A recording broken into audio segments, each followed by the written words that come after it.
جب ہم زمین والوں کو حکم دیا تو اس میں بھی صیغہ جمع کا استعمال کیا، صلو علیہ، تم سب مل کے حضور پہ صلاۃ و سلام پیش کیا کرو۔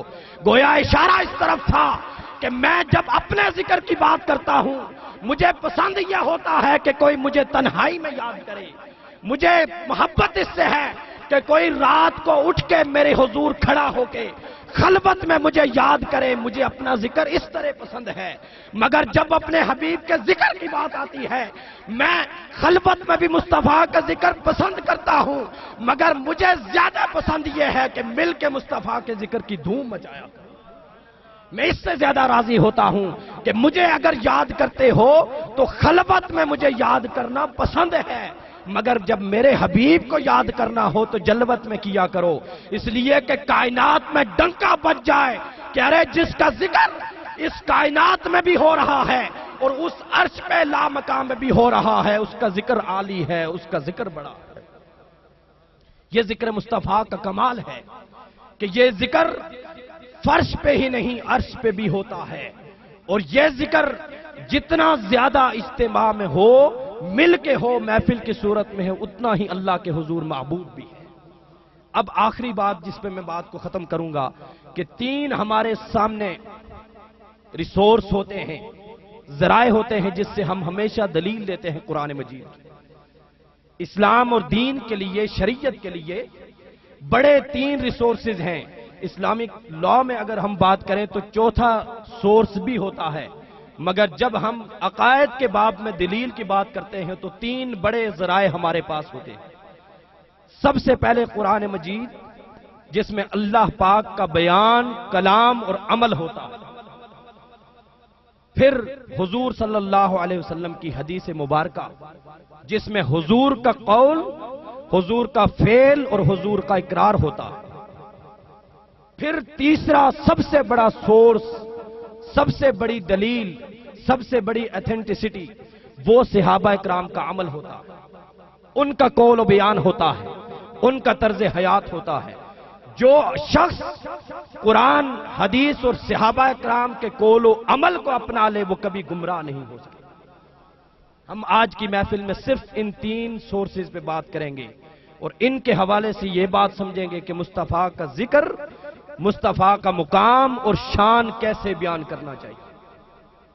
اس لیے کہ ہم دیکھتے ہیں کہ بے شمار ہمارے ساتھی، ہمارے احباب اپنے علم، فکر، شعور اور اپنی تعلیم اور تبلیغ کی بیس پہ حضور کے مقام کا تعین کرتے پھرتے ہیں، شان مصطفیٰ بیان کرتے پھرتے ہیں، حضور کی عظمت اور ذکر کو بیان کرتے پھرتے ہیں، مگر کبھی یہ دھیان نہیں دیتے کہ ارے مصطفیٰ کا ذکر تو وہ ہے جو خدا کر رہا ہے، مصطفیٰ کی شان تو وہ ہے جو خود خدا بیان کر رہا ہے، مصطفیٰ کا مقام تو وہ ہے جو خود مصطفیٰ بیان کر رہے ہیں، مصطفیٰ کا تعارف تو وہ ہے جو صحابہ بیان کر رہے ہیں۔ اس لیے رب نے جب اپنے حبیب کا تعارف کروانا چاہا تو آپ پورا قرآن مجید اٹھا کے دیکھیے، سورۃ الفاتحہ سے سورۃ الناس تک جتنے انبیاء کا ذکر آیا رب کائنات نے ان کو نام لے کے یاد فرمایا۔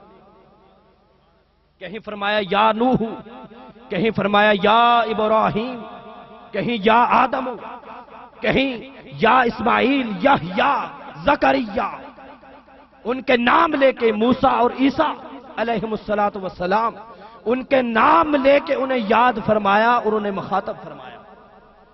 مگر پورے قرآن مجید کو اٹھا کے دیکھیں، کسی ایک مقام پہ بھی رب کائنات نے اپنے حبیب کو نام سے یاد نہیں کیا، یا محمد کہہ کے بلایا نہیں، مخاطب نہیں کیا۔ ہاں جب تعارف کی بات آئی تو محمد الرسول اللہ کہا کہ محمد کون جس کی نسبت اللہ سے رسالت کے رشتے میں منسلک ہے، اور جب کہیں مصطفیٰ کے ذکر کی بات آئی کہیں یا ایھا المدثر کہا، کہیں یا ایھا المزمل کہا، کہیں یاسین کہا، کہیں طٰہٰ کہا، کہیں حضور کے مکھڑے کی بات آئی تو والضحیٰ کہا، حضور کی زلفوں کی بات آئی تو واللیل کہا، حضور کے شہر کی بات آئی تو لا اقسم بہذا البلد کہا، ارے حضور کے ہاتھوں کی بات آئی تو ید اللہ فوق ایدیہم کہا، حضور کے کلام کی بات آئی ما ینطق عن الہویٰ ان ہوا الا واحی یوحیٰ کہا، حضور کی بیعت کی بات آئی تو اسے خدا نے یبایعہم اللہ کی بیعت قرار دیا. حضور کے کنکریاں مارنے کا بھی واقعہ آیا تو خدا نے فرمایا وَلَكِنَّ اللَّهَ رَمَا. کنکریاں مصطفیٰ دیکھنے میں آپ مار رہے تھے مگر وہ تو خدا مار رہا تھا. یہ کیوں کیا کہ وہ فعل خدا کو، فعل مصطفیٰ کو فعل خدا قرار دے رہا ہے، زبان مصطفیٰ کو زبان خدا قرار دے رہا ہے، ید مصطفیٰ کو ید خدا قرار دے رہا ہے، کلام مصطفیٰ کو کلام خدا قرار دے رہا ہے.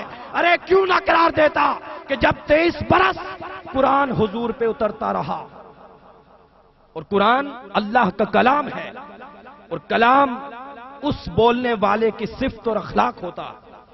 جب 23 برس قرآن اللہ کے انوار تجلیات اور صفات لے کے قلب مصطفیٰ پہ اترتا رہا تو اب کیوں کر ممکن تھا کہ مصطفیٰ کی اپنی صفات رہ جاتی.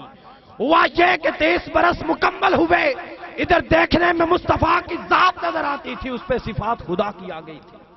دیکھنے میں ہستی مصطفیٰ کی نظر آتی تھی، جمال خدا کا آ گیا تھا. دیکھنے میں زبان مصطفیٰ کی نظر آتی تھی، کلام خدا کا جاری تھا.